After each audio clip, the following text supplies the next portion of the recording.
power in the name of Jesus. యేసు నామములో ఏముందండి? శక్తి ఉంది.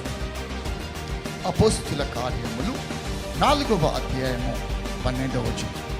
మరి ఎవని వలనను రక్షణ కలుగదు, ఈ నామముననే మనము రక్షణ పొందవలెను. మనకు రక్షణ కలగదు, ఈ నామముననే మనకు రక్షణ. ఏ నామం అది?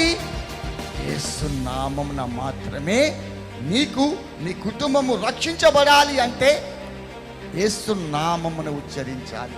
యేసు ప్రభువును నువ్వు సొంత రక్షకునిగా అంగీకరించాలి. యేసు నామమును బాప్తిజం తీసుకున్నప్పుడే నీవు నీ కుటుంబము ఏమవుతుందండి? రక్షించబడి ఉంటుంది. చూడండి ఇంకా కంటిన్యూషన్.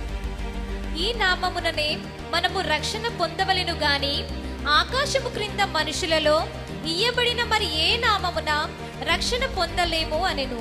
ఈ భూమి మీద ఏ నామమున కూడా మనకు రక్షణ ఉందా? ఈ భూమి మీద ఏ నామమున రక్షణ లేదు, కానీ ఒకే ఒక నామములో మనకు రక్షణ ఉంది. That name is Jesus. రోమీయులకు రాసిన పత్రిక 10వ అధ్యాయము 13వ వచనం. ఎందుకనగా ప్రభు నామమును బట్టి ప్రార్థన చేయు వాడెవడో వాడు రక్షింపబడును. నువ్వు రక్షించబడాలి అంటే ఎవరి నామమున నువ్వు ప్రార్థన చేయాలి? యేసు నామమున నువ్వు ప్రార్థన చేసినప్పుడు మాత్రమే నువ్వు రక్షించబడతావు. యేసు నామములో రక్షణ ఉంది. నీ కుటుంబము రక్షించబడాలి అంటే నువ్వు చేయవలసిన పని ఏమిటంటే యేసు ప్రభుని సొంత రక్షకునిగా అంగీకరించు. దానికంటే ముందుగా నువ్వు మారు మనసు పొందు. నువ్వు చేసిన పాపాలను దేవుని సన్నిధిలో ఒప్పుకొని యేసు ప్రభుని సొంత రక్షకునిగా అంగీకరించినట్లయితే నీ జీవితం మారి.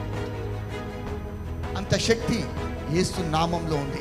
ఈ భూమి మీద ఏ నామమున నీకు రక్షణ లేదు, కానీ యేసు నామమున మాత్రమే నీకేముందండి?